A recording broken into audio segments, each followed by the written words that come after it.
வணக்கம். நான் உங்கள் அன்பான சயின்டிபிக் வேதிக் அஸ்ட்ராலஜர் அஸ்ட்ரோரஞ்சி பேசுகிறேன்.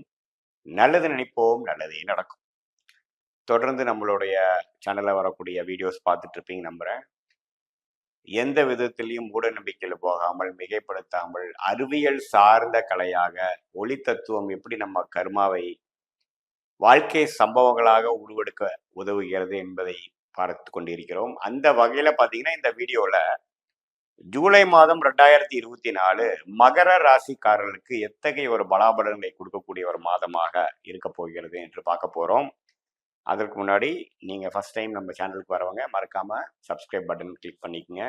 தொடர்ந்து நம்மளோட வீடியோஸ் நீங்க பார்க்கலாம்.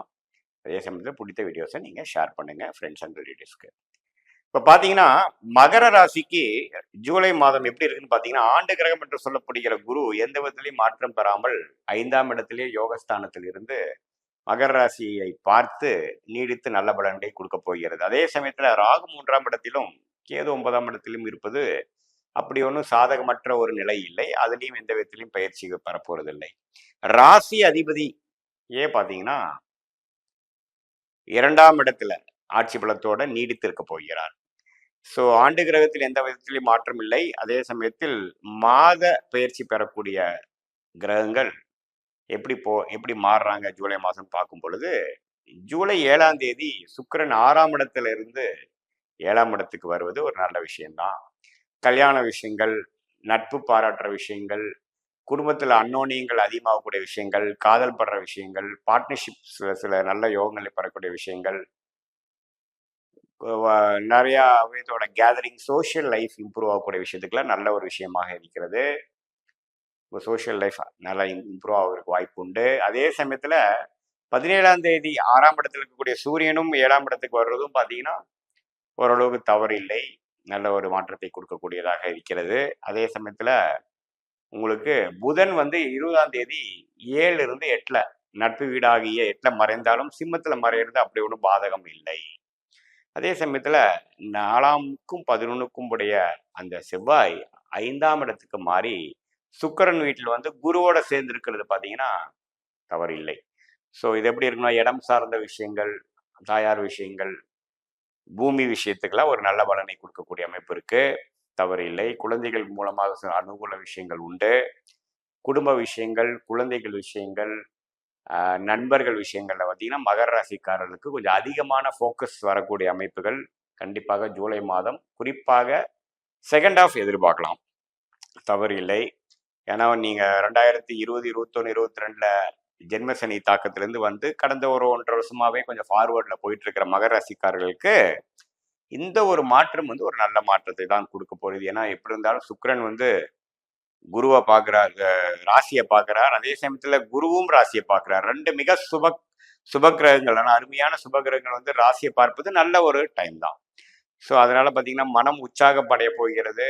சுப விஷயங்கள் தடங்கல்கள் நீங்கி ஒரு நல்ல ஒரு எதிர்பார்ப்பு, இவ்வளவு நாளா எதிர்பார்த்துட்டு இருந்த சில சுப விஷயங்கள், கல்யாணம்,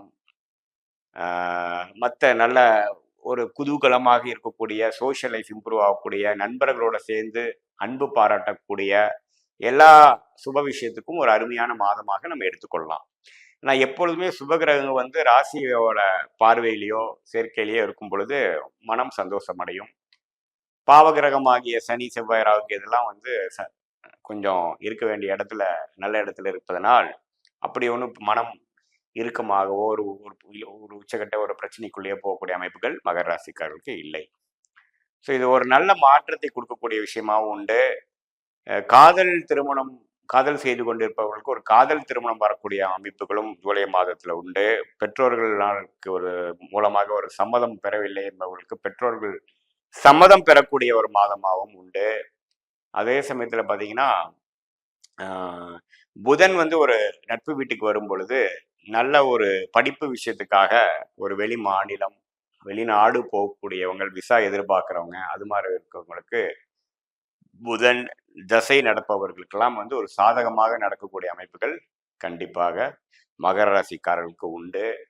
ஸோ 5ஆம் இடத்தில் இருக்கக்கூடிய குரு பார்த்தீங்கன்னா நல்லாவே ஒரு பலனை கொடுக்கிறார். அதே சமயத்தில் அந்த செவ்வாய் சேரும் பொழுது இன்னுமே கொஞ்சம் இடம் சார்ந்த விஷயங்கள், பூமி, வீடு, வாடகை விடுபவர்கள், மெடிக்கல் ஃபீல்டில் இருக்கிறவங்க, கேட்டரிங் துறையில் இருக்கிறவங்க, விளையாட்டு விஷயத்தில் இருக்கிறவங்களுக்குலாம் ஒரு நல்ல முன்னேற்றத்தை பெறக்கூடிய ஒரு மாதமாக நாம் வந்து ஜூலை மாதம் குறிப்பாக 3வது 4வது வாரம் நம்ம கண்டிப்பாக எடுத்துக்கலாம். இது வந்து நம் பொதுவான பலன்களை தவிர உங்களுடைய ஜென்ம ஜாதகத்தில் எந்த தசைகள் நடக்கிறது, எந்த புக்தி நடக்கிறது பொறுத்து தான் துல்லியமான பலன் எடுக்க முடியும். நல்ல திசைகள் நடக்கும் பட்சத்தில் நான் சொன்ன பலன்கள் இன்னும் அதிகமாகவும், ஒரு சுமாரான திசைகள் நடக்கும் பொழுது நான் சொன்ன சாதகமான பலன்கள் கொஞ்சம் குறைவாகவும் நடப்பதை நீங்கள் பார்க்கலாம். மீண்டும் மற்றொரு காணொலியில் சந்திப்போம். நன்றி, வணக்கம்.